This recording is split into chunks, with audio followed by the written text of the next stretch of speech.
Sebanyak 1,367 kesalahan dilakukan majikan perindustrian dan penghilangan dikesan sejak 26 Februari. Jadi untuk laporan penuh, kita terus saja bersama Konstantin Pahlawan di RTM Kota Kinabalu. Silakan.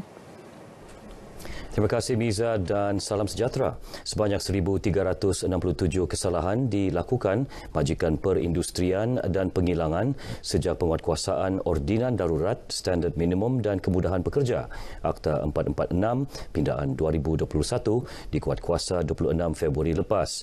Ia dikesan hasil pemeriksaan 940 penginapan melibatkan 9,378 pekerja dan 240 majikan.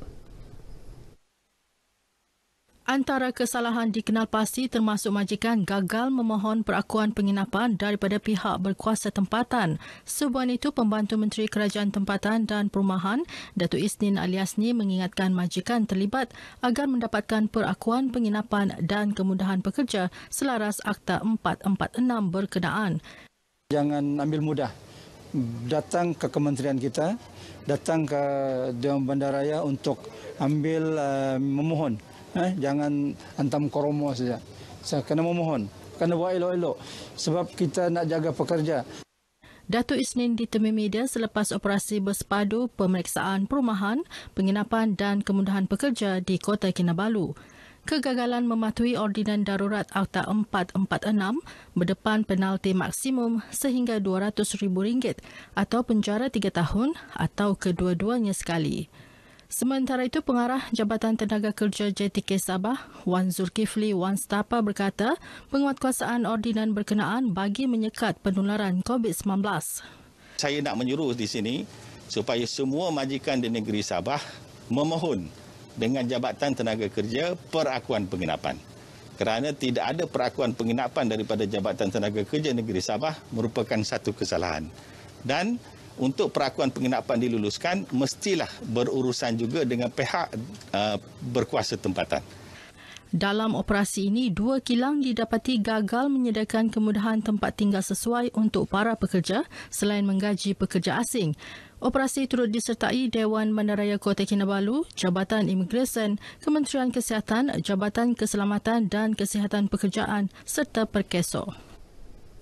Hubungan dua hala Indonesia dan Malaysia, khususnya Sabah, akan terus diperkukuh. Konsul Republik Indonesia di Tawau, Henny Hamidah berkata, kerjasama dapat dilihat dalam pelbagai bidang termasuk ekonomi dan perdagangan, terutama apabila perpindahan Ibu Negara Jakarta ke wilayah Kalimantan Timur di Kepulauan Borneo direalisasi sepenuhnya. Hubungan baik juga dapat dilihat menerusi penglibatan warga negara Indonesia dalam sektor pekerjaan di ladang-ladang sawit di negeri ini yang kini mencecah 172,000 orang.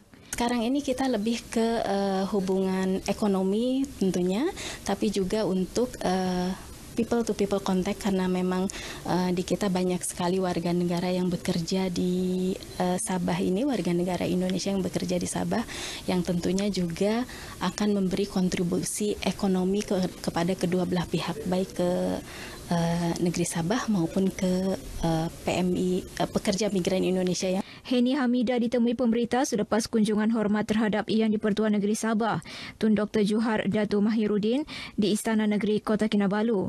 Kunjungan bertujuan memaklumkan Tun Johar mengenai pelantikan Henny Hamidah sebagai Konsul Republik Indonesia di Tawau berkuat kuasa 22 Februari lalu, menggantikan Sulistijo Jati Ismoyo yang kembali bertugas di Kementerian Luar Negeri Jakarta. Sebelum ini, Henny Hamidah bertugas sebagai diplomat Indonesia di Hong Kong dan London.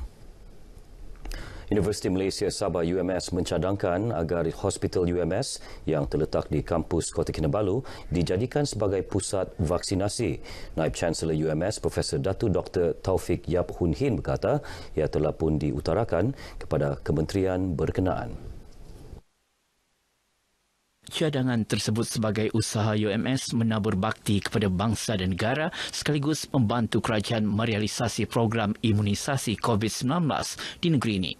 Dan kita juga telah pun memohon kepada kementerian menjadikan Hospital Universiti Malaysia Sabah ini digazetkan sebagai pusat vaksinasi di negeri Sabah. Profesor Datuk Dr. Taufik menyatakan demikian ketika ditemui RTM selepas Majlis Apresiasi UMS di Kota Kinabalu. Dalam pada itu, beliau turut maklumkan setakat ini seramai 176 warga UMS termasuk kalangan barisan hadapan dari Fakulti Perubatan Sains Kesihatan dan Hospital UMS telah menerima suntikan vaksin dos pertama. Dan akhir sekali dari Sabah, pengumuman kerajaan negeri membenarkan bas ekspres di seluruh Sabah beroperasi semula sejak semalam memberi kelegaan kepada para pengusaha. Pengusaha bas ekspres merupakan antara golongan yang terkesan teruk sejak pelaksanaan Perintah Kawalan Pergerakan PKP 2.0 disusuli Perintah Kawalan Pergerakan Bersyarat PKPB bagi membendung penularan pandemik COVID-19. Presiden Persatuan Pengusaha dan Pemandu Bas Ekspres Sabah, Datuk Donald Hanapi yang dihubungi RTM berkata, walaupun perlu mematuhi prosedur operasi standard SOP ketat, namun ia bukan halangan bagi para pengusaha. Katanya semua bas ekspres akan dinyahkuman sebelum dibenarkan menerima penumpang. Sementara itu, pemandu bas ekspres yang ditemui melahirkan rasa syukur kerana mereka boleh mencari rezeki semula. Syukurlah, Alhamdulillah, bas boleh beroperasi semula. Kami pun ada mata pencarian sudah balik. Jadi syukurlah kerana apa? Terminal bas Inanam boleh beroperasi semula, bas ekspres macam seperti dahulu. Bersyukurlah kerajaan kita dibagi sudah peluang. Jadi sekarang bersyukur kita dengan kita punya kerajaan bahawa dibagi peluang balik operasi. Okeylah kalau sudah disuruh. Sama pun sekarang ni kami untuk kasih bersih-bersih pondok semua. Pasal hari 2 kan baru dia beroperasi. Kalau dia ikut jalan saya nyari, tapi SOP-nya itu yang mau dijaga lagi, mau ditengok macam mana. Bas ekspres dibenar beroperasi dengan jumlah penumpang hanya 50% daripada kapasiti bas masing-masing. Sekian paparan dari Sabah petang ini bersama saya, Konstantin Palawan. Pastikan daftar untuk vaksinasi COVID-19. Lindung diri, lindung semua. Kembali bersama Miza di Angkasa Puri. Miza, silakan.